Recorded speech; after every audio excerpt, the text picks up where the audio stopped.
Una de las consecuencias que tiene el vivir en un mundo caído, en un mundo afectado por el pecado, es el sufrimiento en sus cientos y miles de manifestaciones.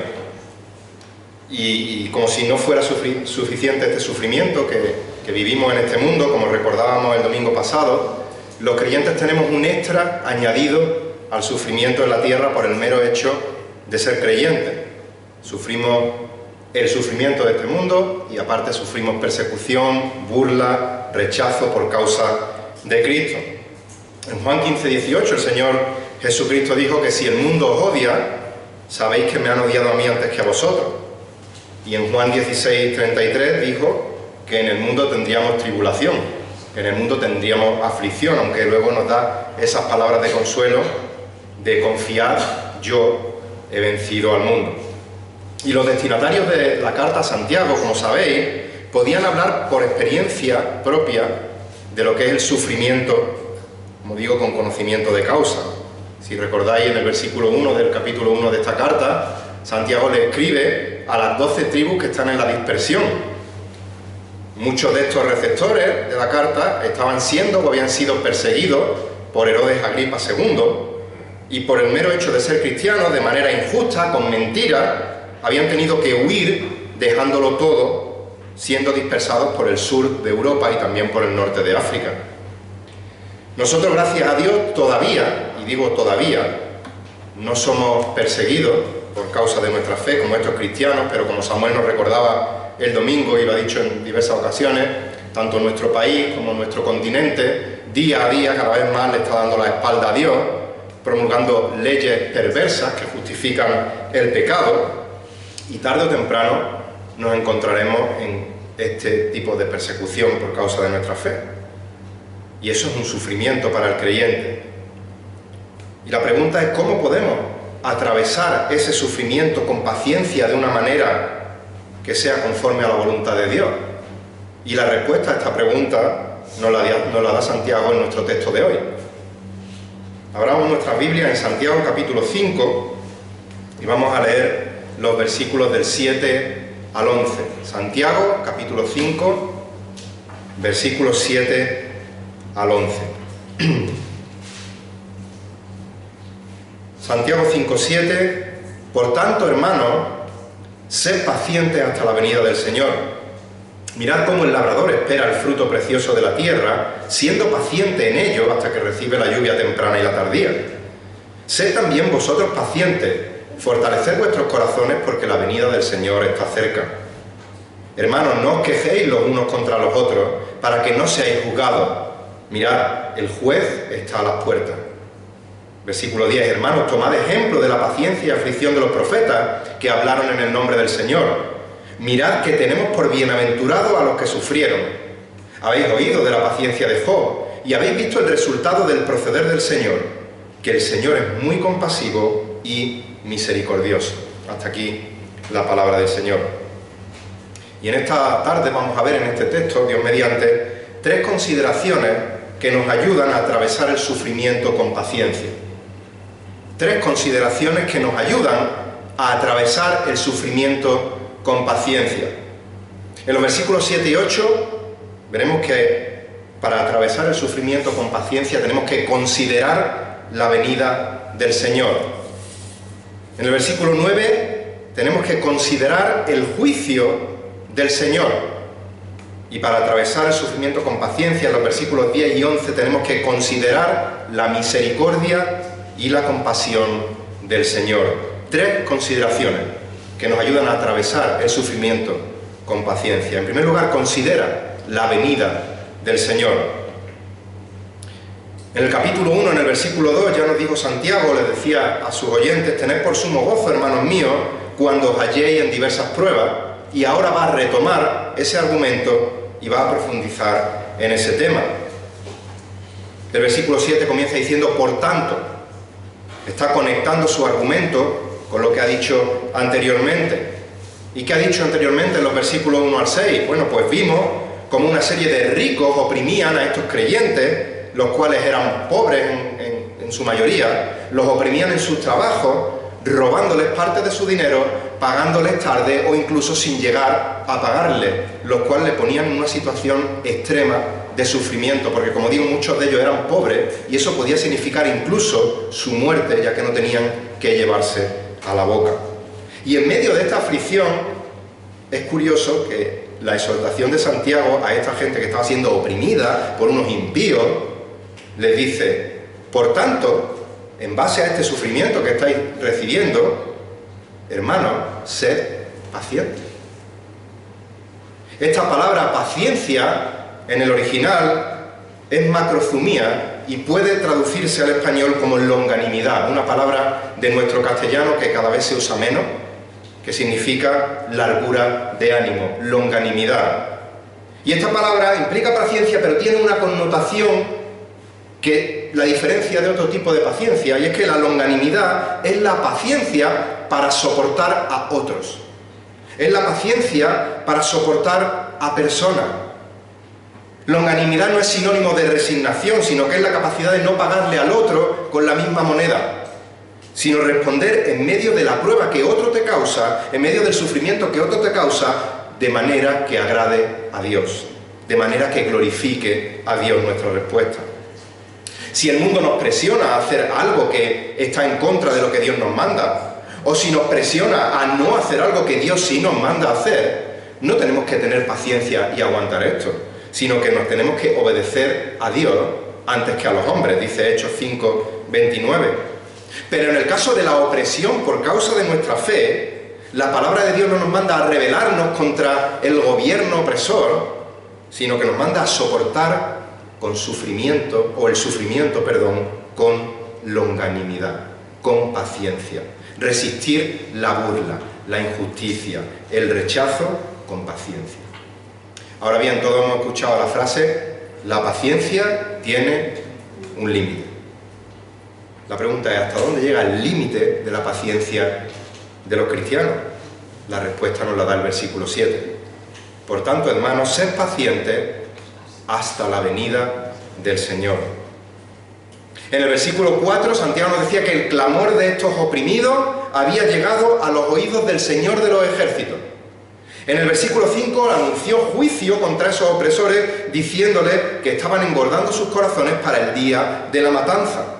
El juicio y la sentencia ya habían sido pronunciados, solo falta el cumplimiento de ese juicio. Y el cumplimiento de este juicio será cuando el Señor venga. De manera que cuando enfocamos nuestra realidad, nuestro sufrimiento bajo la lente de la venida del Señor, podemos demostrar ante el sufrimiento y ante la prueba la misma paciencia que mostró el apóstol Pablo en numerosas ocasiones. Romanos 8:18 dice el apóstol: pues considero que los sufrimientos de este tiempo presente no son dignos de ser comparados con la gloria que nos ha de ser revelada. Segunda de Corintios, dice Pablo en el capítulo 4, versículos 17 y 18, pues esta aflicción leve y pasajera, y lo que estaba pasando el apóstol Pablo no era cosa pequeña, pues dice: leve y pasajera nos produce un eterno peso de gloria que sobrepasa toda comparación, al no poner nuestra vista en las cosas que se ven, sino en las que no se ven. Porque las cosas que se ven son temporales, pero las que no se ven son eternas. Incluso cuando la muerte de Pablo estaba cerca, estaba ya dictada la sentencia, era inminente que lo ejecutaran, dijo en 2 de Timoteo 4:8: en el futuro me está reservada la corona de justicia que el Señor, el juez justo, me entregará en aquel día. Y no solo a mí, sino a todos los que aman su venida. Necesitamos amar su venida y necesitamos ejercitar nuestra paciencia hasta la venida del Señor, porque sabemos que es cierto que el Señor Jesucristo vuelve, aunque no sabemos ni el día ni la hora, como dice Marcos 13:32. Por lo tanto, hasta que llegue ese día, lo que nos corresponde es velar, porque no sabemos ni el día ni la hora en el que el Señor Jesucristo va a venir. Y hasta que llegue ese día, tenemos que ser longánimes, tenemos que ser pacientes frente al sufrimiento. Y Pablo va a ilustrar esto con un ejemplo que los oyentes entendían a la perfección, y es el ejemplo de un labrador cuidando sus tierras. Mirad cómo el labrador espera el fruto precioso de la tierra, ¿cómo? Siendo paciente en ello, hasta que recibe la lluvia temprana y la lluvia tardía. En aquella época, aquellos que tenían la suerte de poseer un pequeño terreno que les diera lo suficiente como para el sustento diario, preparaban la tierra, sembraban en la tierra, y lo que les quedaba ya es ser pacientes. ¿Hasta qué? Hasta que la tierra diese su precioso fruto esperado. El labrador ya había hecho su trabajo, ya no podía hacer nada más, no tenía control sobre el clima, de manera que solo podía esperar hasta que la semilla recibiese y la tierra recibiese la lluvia temprana y la lluvia tardía. La lluvia temprana venía entre los meses de octubre y noviembre y era la que proporcionaba a la tierra la humedad necesaria para que esa semilla arraigase y tuviese un desarrollo óptimo. La lluvia tardía venía sobre abril, mayo y permitía que la cosecha madurase y diese su fruto. Y mientras llegaban las lluvias, el labrador tenía que ser paciente. Y en esa espera podían ocurrir cientos de imprevistos.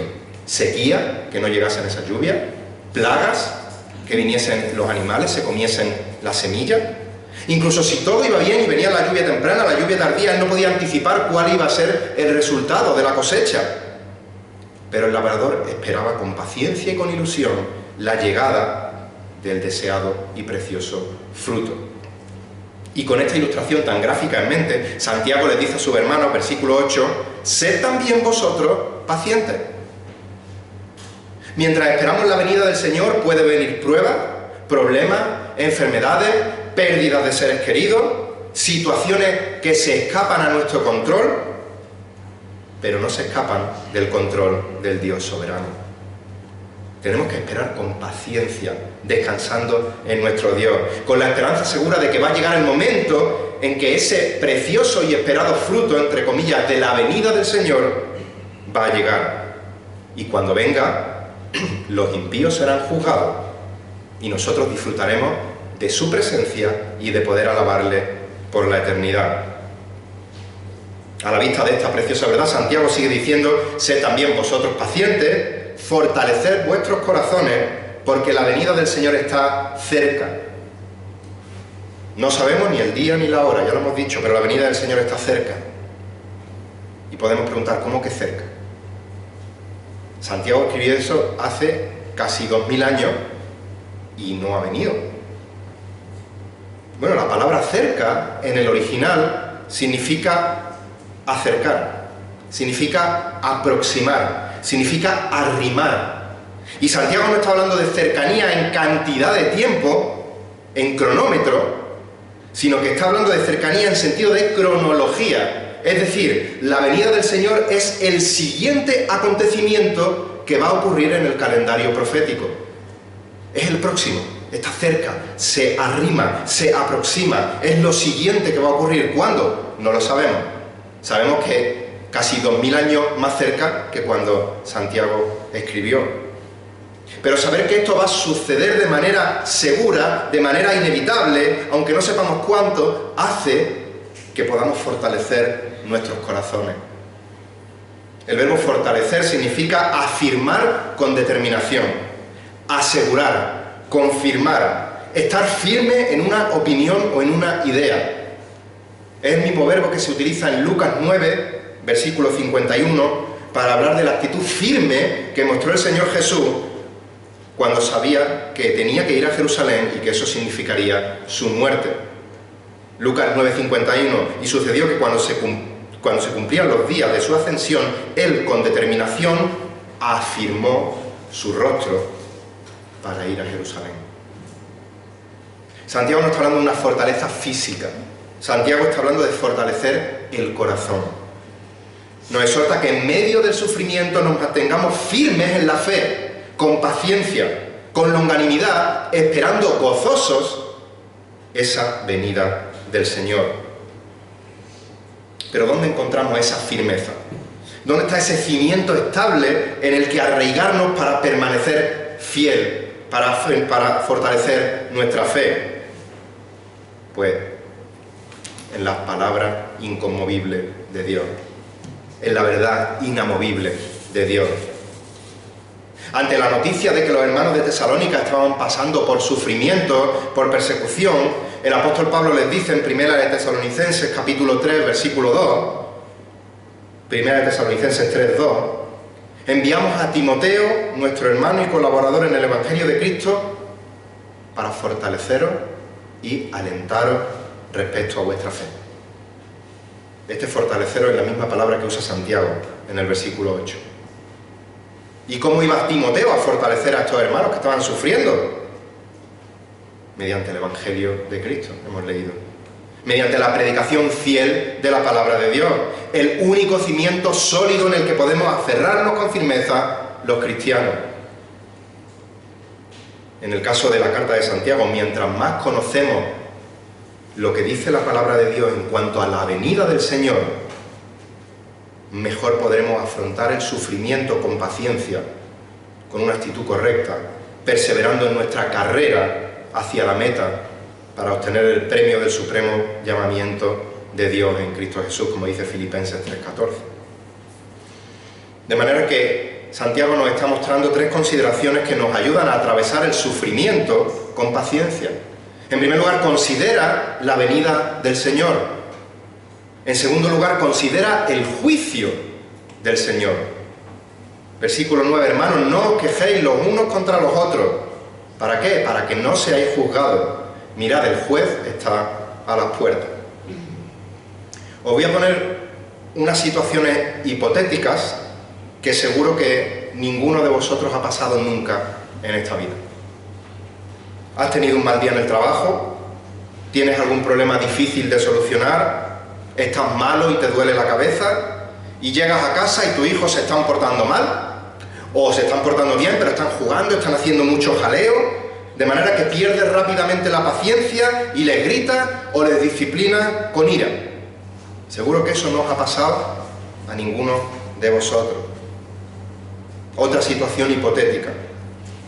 Te han regañado tus padres por algo que has hecho mal y te han castigado merecidamente. O vienes enfadado del colegio, del instituto, de la universidad por alguna razón, o estás agobiado porque llegan los exámenes y no tienes tiempo para estudiar y lo pagas tratando mal a tu hermano, poniéndole mala cara a tus padres. Otra situación que seguro que, o probablemente, no voy a asegurarlo, ninguno de vosotros haya pasado. Cuando estamos bajo presión, cuando estamos bajo sufrimiento, cuando sufrimos descontento por algo, nuestra longanimidad, nuestra capacidad de soportar con paciencia a otro, va achicándose poco a poco. Y las puertas se abren de par en par para un pecado llamado la queja. Por eso Santiago dice, hermanos, no os quejéis los unos contra los otros. Se lo está diciendo a hermanos que habían sido expulsados de sus hogares, que habían sido acusados injustamente, que estaban siendo perseguidos, que estaban siendo explotados en el trabajo. Y les dice, a pesar de eso, no os quejéis los unos contra los otros. ¿Por qué? Porque la queja es pecado. No importa las circunstancias por las que estés pasando. No te quejes unos contra otros, porque estás pecando.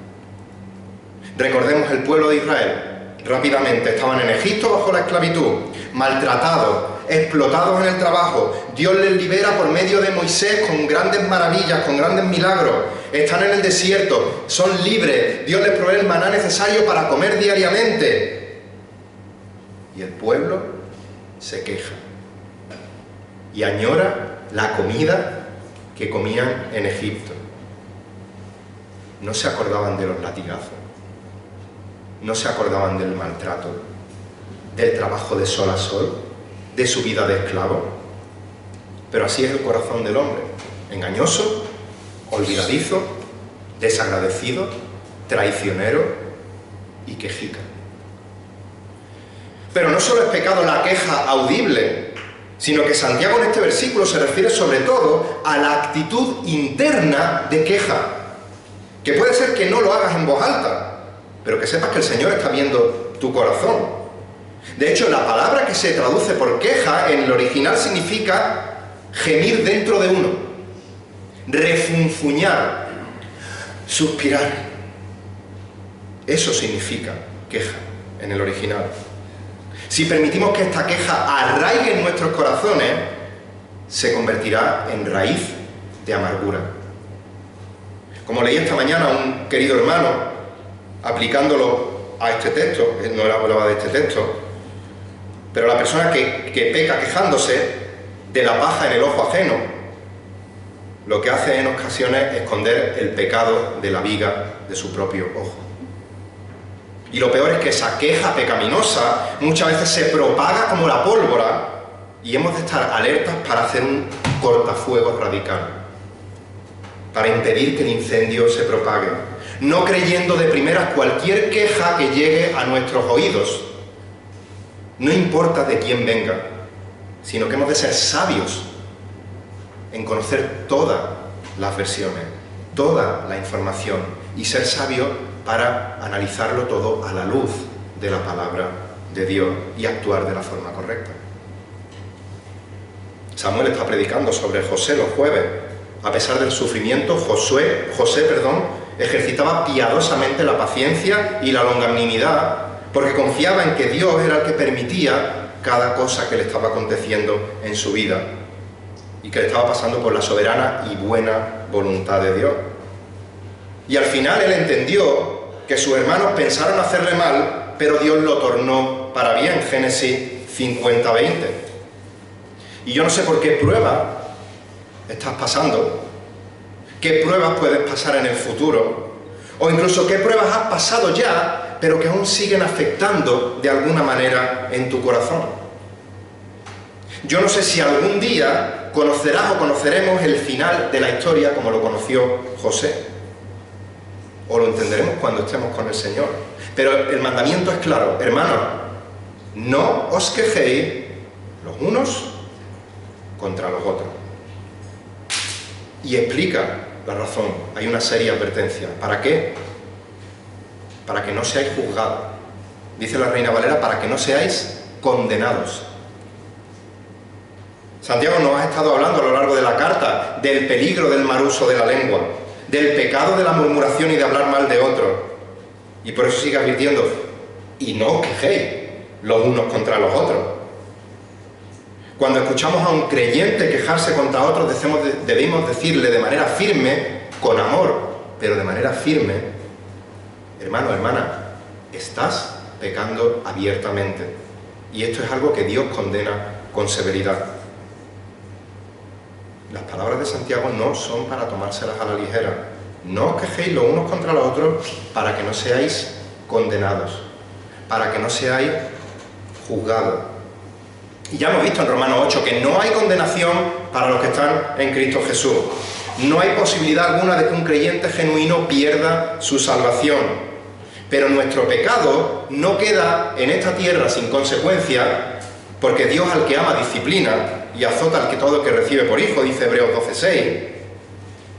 Pero la disciplina no es la única respuesta de Dios ante nuestro pecado, sino que, si recordáis, también hablamos de algo de ello el domingo, los creyentes vamos a ser juzgados en un tribunal, en el tribunal de Cristo, no para condenación o para salvación, sino para ganancia o pérdida de recompensa en la eternidad. Y aunque el pecado esté en tu interior, aunque la queja sea ese gruñir interno, ese día todo va a salir a la luz. Segunda de Corintios 5:10, porque todos nosotros debemos comparecer ante el tribunal de Cristo para que cada uno sea recompensado por sus hechos, estando en el cuerpo, de acuerdo a lo que hizo, sea bueno o sea malo. Primera de Corintios 3:13-15, la obra de cada uno se hará evidente, porque el día la dará a conocer, pues con fuego será revelada. El fuego mismo probará la calidad de la obra de cada uno. Si permanece la obra de alguno que ha edificado sobre el fundamento, recibirá recompensa. Si la obra de alguno es consumida por el fuego, sufrirá pérdida. Sin embargo, él será salvo, aunque así como por fuego. Así que, mi querido hermano, mi querida hermana, si en tu corazón hay queja, si en tu corazón hay amargura, si en tu corazón hay cualquier otro pecado, Dios te dice: arrepiéntete, pide perdón y pídele ayuda para que no peques más. Y si no quedase claro la seriedad de esta exhortación, dice, mirad, el juez está a las puertas. Los creyentes anhelamos la venida de Cristo para juzgar al impío, pero Cristo, el juez supremo, está también a la entrada, a las puertas de su tribunal para realizar su juicio.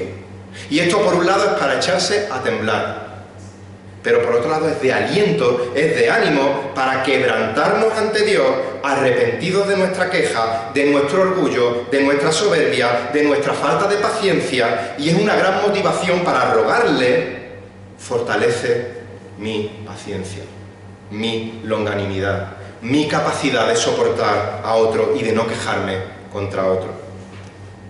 Y la última consideración que nos ayuda a atravesar el sufrimiento con paciencia: en primer lugar, considera la venida del Señor. En segundo lugar, considera el juicio del Señor. Y en tercer lugar, considera la misericordia y la compasión del Señor. Versículo 10, hermanos, tomad como ejemplo de paciencia y aflicción a los profetas que hablaron en el nombre del Señor. Sabemos que la vida del profeta en el Antiguo Testamento no era nada fácil. Una de las misiones principales, al hablar, como dice el versículo 10, en el nombre del Señor, era anunciar juicio de Dios, tanto a una persona concreta como a un pueblo, a una nación. Y la reacción mayoritaria de las personas al escuchar las noticias de juicio no eran muy buenas para con el profeta. Segundo de Crónicas 36, versículos 15 y 16. Dice segundo libro de Crónicas 36, 15, y el Señor Dios de sus padres les envió palabras repetidas veces por sus mensajeros, porque Él tenía compasión de su pueblo y de su morada. Pero ellos continuamente se burlaban de los mensajeros de Dios, despreciaban sus palabras y se mofaban de sus profetas. Estos profetas necesitaban longanimidad, paciencia frente a otros. Si yo digo dos palabras, profeta y sufrimiento, ¿cuál es el primer nombre que se os viene a la cabeza? Jeremías. Dios le dice: mira, Jeremías, te voy a enviar a un pueblo a que le llames al arrepentimiento, y ese pueblo no solo no se va a arrepentir, sino que se van a burlar de ti y te lo van a hacer pasar mal. Pero Jeremías no responde con queja diciendo: entonces, ¿para qué me manda? Si no va a valer de nada, pues emite tu juicio ya y me ahorro el mal trago. Pero Jeremías no se queja. Jeremías obedece a Dios. Profetiza con longanimidad, con paciencia, soportando las circunstancias difíciles y las personas difíciles. Pero no solo tenemos de ejemplo a Jeremías. Podemos pensar en Moisés, en Elías, en Daniel, en Amós, profetas y profetas que no lo pasaron demasiado bien al hablar de los juicios de Dios. Pero el Señor no les dejó solos en ningún momento. Les fortaleció, les cuidó, y ellos recibieron su recompensa de parte de Dios. Por eso leemos en el versículo 11: tened por bienaventurados a los que sufrieron.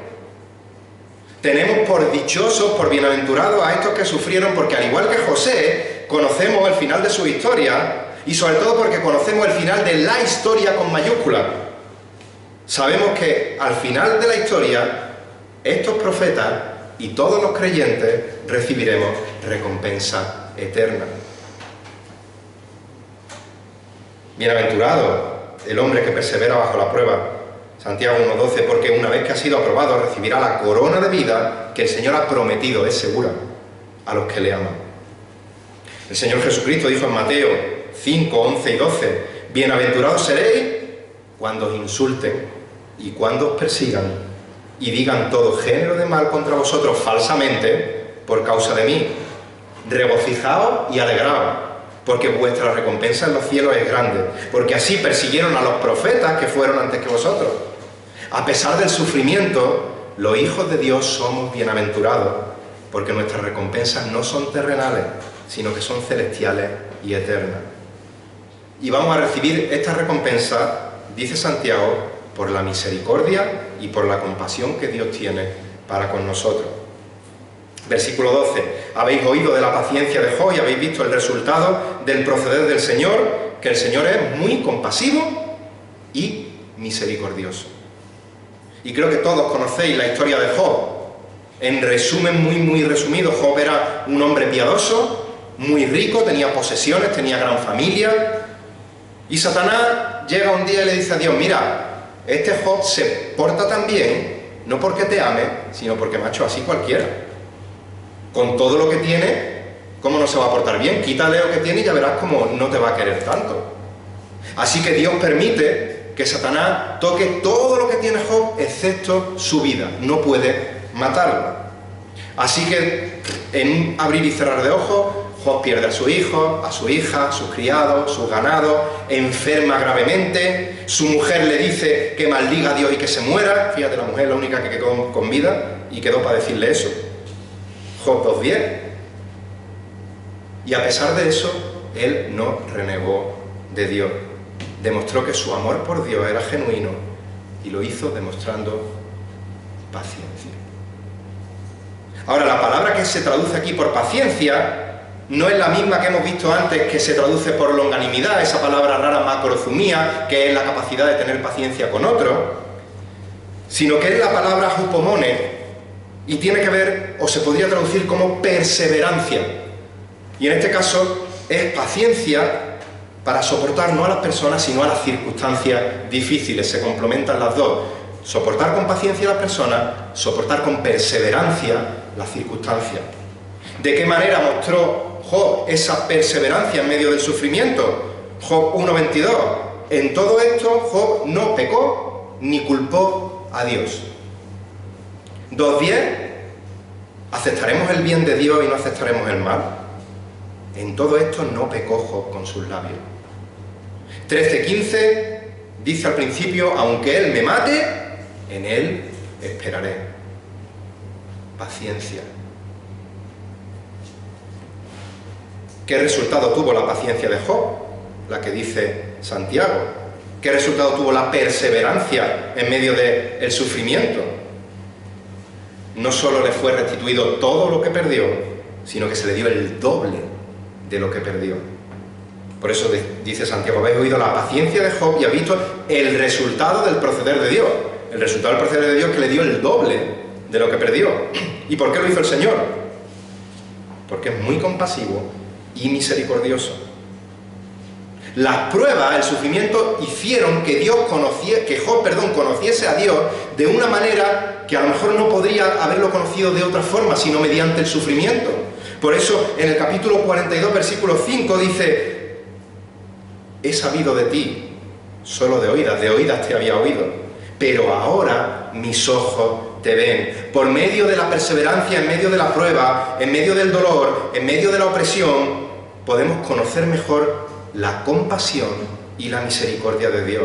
Y podemos conocer mejor a Dios al darnos cuenta de que solo en Él podemos atravesar el sufrimiento victoriosamente. Mira, si no eres creyente, si Jesucristo no es tu Señor, tu Salvador, tristemente te tengo que decir que los sufrimientos que puedas tener o que tengas ya en este mundo no son nada en comparación con el sufrimiento en la eternidad separado de Dios en el infierno. Sabes que Dios es santo, que Dios no puede tener relación ninguna con el pecado.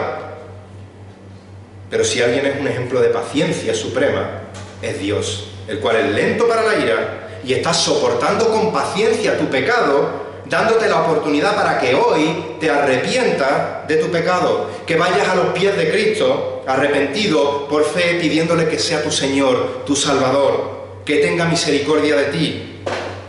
Confiésale como el Señor y Salvador de tu vida, y entonces tu destino final será radicalmente opuesto y disfrutarás de la gloria eterna, donde no habrá sufrimiento alguno, donde podrás disfrutar por siempre de la presencia gloriosa de Dios.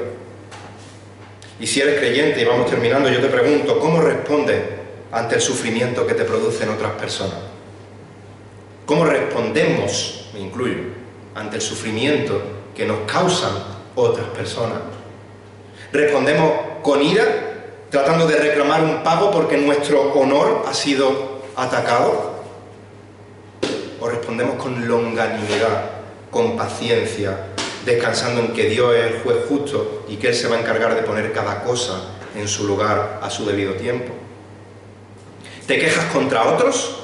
¿O eres capaz de atravesar con gozo el sufrimiento, sabiendo que no eres ciudadano de este mundo, que tu ciudadanía está en los cielos, que la venida del Señor Jesucristo está cerca y que cuando vuelva Él restaurará todas las cosas?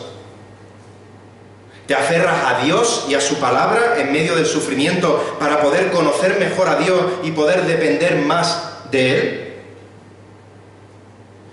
Si estás pasando por alguna prueba difícil y esto te lleva a pensar, si Dios es misericordioso y compasivo, ¿cómo permite que yo esté pasando por esta situación? Piensa que el Señor Jesucristo pasó por un sufrimiento infinitamente mayor a cualquier sufrimiento que podamos pasar en esta vida.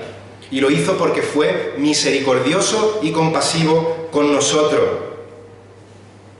Cuando miramos nuestro sufrimiento a la luz de la cruz del Calvario, cuando vemos al Señor Jesucristo siendo aplastado por la ira de Dios, cargando con la eternidad de pecado de todos y cada uno de los que hemos creído en Él, solo podemos darle gloria a Dios por su compasión, por su misericordia, por su paciencia. Que el Señor bendiga su palabra y que considerar la venida del Señor Jesucristo, que considerar el juicio del Señor, que considerar la misericordia y la compasión del Señor nos ayude a atravesar el sufrimiento con paciencia y haciéndolo siempre para la gloria de Dios. Que el Señor bendiga su palabra.